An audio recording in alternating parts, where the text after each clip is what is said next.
Hey everyone, welcome to today's video. Today I wanted to speak about something that can be maybe overlooked, but at the same time is very critical for any player in the Division 2, and that's the in-game economy of the game itself. And so the in-game economy consists of loot and loot trading or loot resource farming. If you understand what I mean, if you don't worry, as we're going through the video, you probably get where I'm coming from. And so first of all, what makes the Division 2 a very good game is, as a looter shooter, is that there's a lot of loot. There's no question about that.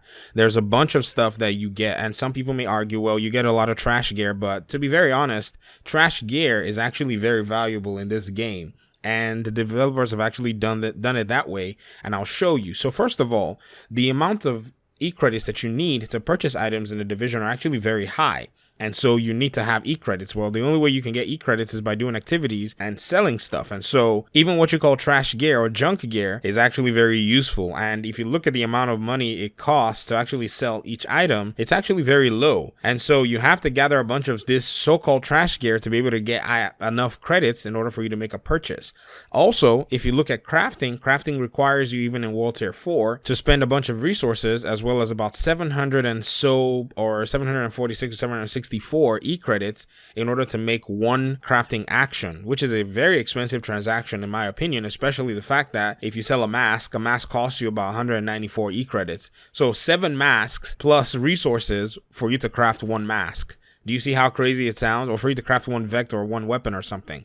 And so the math starts to align and it starts to make sense. And then when you even go to the recalibration station, which is asking you for about 3,900 e-credits in order to make one recalibration transaction, then that so-called trash gear now starts to sound actually very good, huh? Because if you look at me, my credits right now, I have about 50,000 credits. And if say I wanted to make 3 recalibration transactions, which is nothing if I was trying to min-max a build, I would spend literally 20% of all my money to make 3 recalibrations.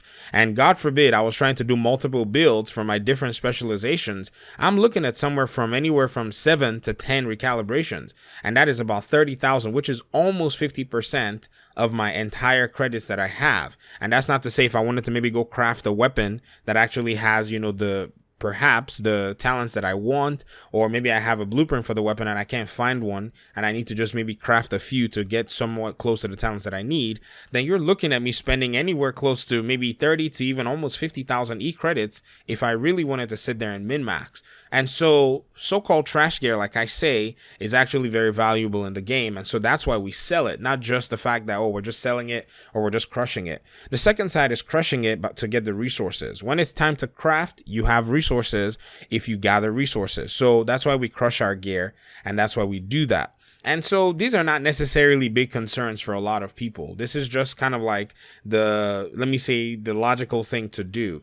But then there's a question of, why do we have to store loot? And a whole bunch of people have asked me this question on different videos. Like, hey, especially my preparing for World Tier 5 video, a lot of people said, and these were genuine concerns. I don't see any reason why we need to store loot, because the game spoils you with a whole bunch of it. And I would say yes, and at the same time, I disagree. Yes, the game does spoil you with a lot of loot, but at the same time, I disagree, because the RNG is actually quite complicated in order for you to actually min-max your build. Now, I'm going to go into a conversation that requires, people who desire to min-max a build to pay attention. So if you don't care about min-maxing your build, the rest of this video will probably not make any sense or will provide no value for you.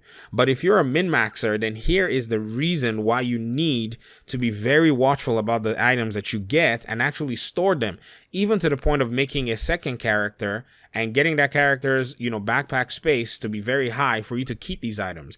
And that's the fact that when it comes to min-maxing a build, you have to consider multiple parameters. The first thing you have to consider is, what bonuses do the brand sets give you, what weapons you want to run, what talents they have, how their attributes require them to do so, and then you have to also consider your specialization. So when you think about all these things put together, min-maxing a build is actually a very tasking thing. And for you to be throwing away loot and just saying, yeah, I'm not going to need this stuff just because the game spoils you with a lot of loot is quite, in my opinion, not considering the fact that the RNG will need you to actually have specific amounts of electronic stamina and firearms in order for you to unlock certain attributes. In some examples, like maybe even patience. Patience is a very popular talent with a lot of people on the knee pads. If you look at the requirements for stamina, it's actually very high. It requires you to have 7 of the stamina or more. Now you can compensate with mods, but then you look at another talent that's like Safeguard that requires you to have 5 or less of your firearms talents. And so if you're trying to balance those two things, there are a lot of things you have to take into consideration.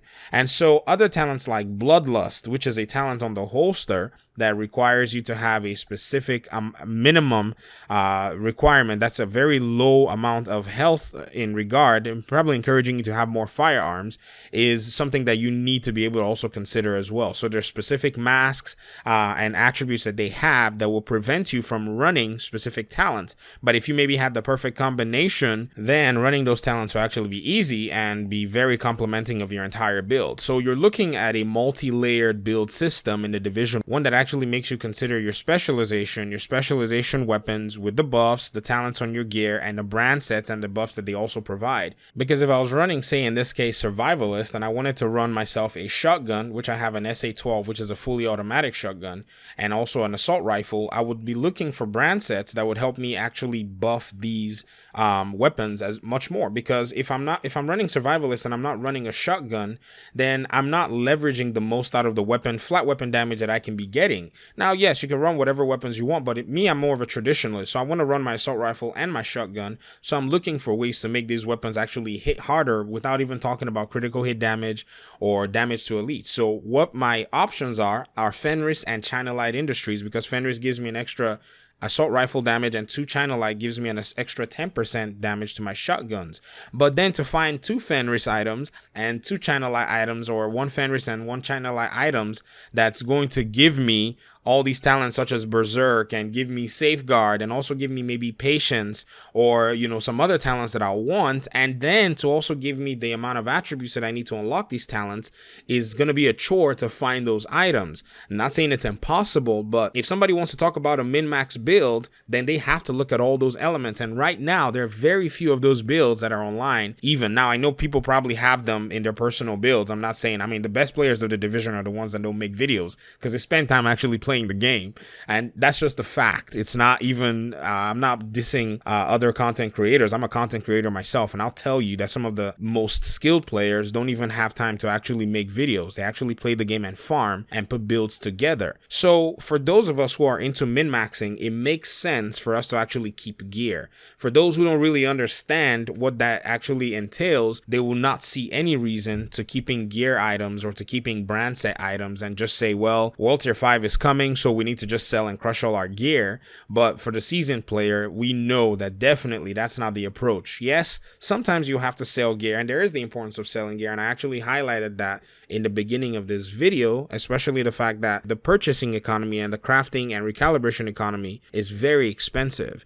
And so yes, there is a case to actually sell your gear, but there's also a very strong case as to why you should actually save gear and be able to, min-max your build when the time and the opportunity comes, because a min-max build that actually does damage is actually a good build. Yes, it's not always possible to min-max a build, but it's always nice. Even if it's a build that you don't actually want to run, like a Survivalist. Not a lot of people are running Survivalist, but I usually love to go with the underdog, and Survivalist right now looks like the underdog, but I'm telling you that specialization actually has a lot to offer, and I'm going to be putting a video about that hopefully this week, just to kind of showcase it and all that good stuff. So we're almost at 10 minutes, and I wanted to just, open the floor for you guys to actually put out your opinions in the comment section as to why you think the economy, what areas of the economy are important to you. Is selling gear more important? Is crushing it more important? Is saving the gear more important? Are you a min-maxer like I am? And, whatever area you actually lean on more, then that's fine. You don't have to have a min-max build in the Division 2 actually, but I think when we get raids, they're going to come in handy. It will really be helpful to get, builds that are actually close to min-max, in order to run those raids and do well in a sense. So that's all I have for today. Thank you guys for your audience and your participation.